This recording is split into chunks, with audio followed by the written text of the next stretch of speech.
প্রচন্ড গরমের দিনে দুই কৃষক চাষির গল্প।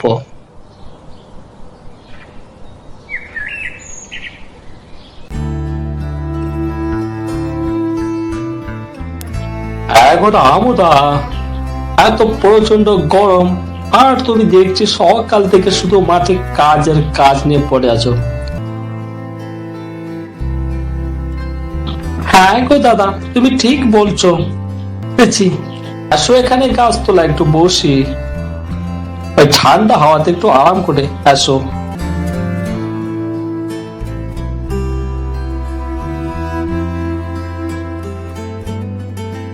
দেখছি সকাল থেকে তুমি কাজ করছো শুধু, কি দরকার আছে বলো?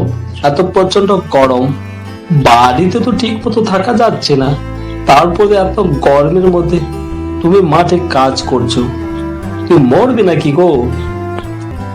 কি করবো দাদা বলো, ছেলেরা তো আজকাল কথাই শুনতে চাচ্ছে না, সবই বাবুর মতো ঘুরে বেড়াচ্ছে। আর ওই কথা বলিও না দাদা, সব ছেলে একই হয়ে গেছে, কি করবে বলো?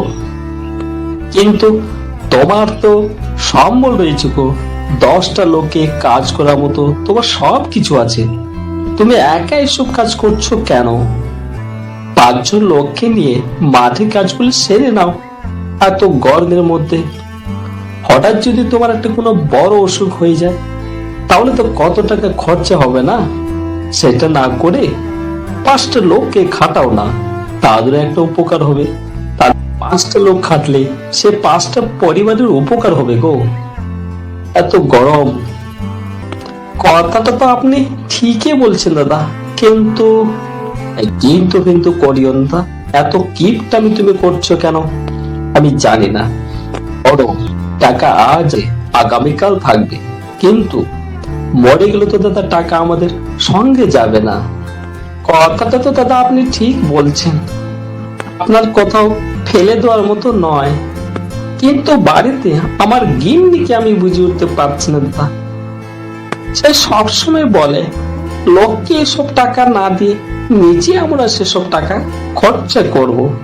এইটা বলো, কাজের লোক যখনই আমি নিতে চাই, টাকা পয়সা দিতে আমাকে হিচকিচ করে, ঝামেলা করে। তুমি ওইসব ছাড়ো তো, এক কাজ করো, এই রোদে তুমি কাজ করতে পারবে না, বৌদিকে গিয়ে বলে দিয়েছো। আর যদি বলে, তাহলে বৌদিকে বলো তুমি মাঠে কাজ করতে যাও, আমি বাড়ির যা কাজ সব আমি করব।